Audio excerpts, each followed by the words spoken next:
రోజున రవీంద్రనాథ్ ఠాగూర్ గారి జయంతి సందర్భంగా వారి గురించి వంగదేశంలోని 1861 మే 7వ తేదీన రవీంద్రనాథ్ ఠాగూర్ శారదాదేవులకు 14వ సంతానంగా రవీంద్రనాథ్ ఠాగూర్ జన్మించారు. ఇతని బాల్యం చాలా శోచ్యంగా గడిచింది. ఆముదం దీపం ముందు పుస్తకం పెట్టుకొని కూర్చొని ఆవలిస్తూ కునికిపాట్లు పడుతూ చదివేవారు. నిద్రలేవగానే ఇంటి తోటలోకి పోయి ప్రకృతి సౌందర్యాన్ని చూసి ఆనందించేవారు. కథలంటే చెవి కేసుకునేవారు. సామాన్య దుస్తులు నిరాడంబరంగా పెరిగారు. బాల్యంలోనే ఇంట్లో 4 గోడల మధ్య ఉండవలసి రావడంతో ఆయనకు బయట ప్రపంచం అద్భుతంగానే తోచేది. ప్రపంచం వెనుక రహస్యమని, ఆ రహస్యాన్ని తెలుసుకోవాలని కుతూహలపడేవారు. రవీంద్రనాథ్ ఠాగూర్ రెండో సోదరుడు సత్యేంద్రనాథ్ ఠాగూర్ మొట్టమొదట ఇండియన్ సివిల్ సర్వీస్లో నియమితుడై మొదట భారతీయుడిగా నిలిచారు.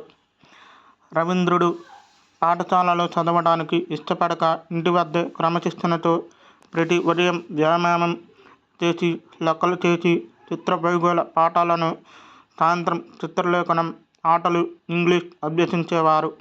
ఆదివారాల్లో సంగీత పాఠాలు, భౌతిక శాస్త్రంలో ప్రయోగాలు, సాంస్కృతిక వ్యాకరణం నేర్చుకునేవారు.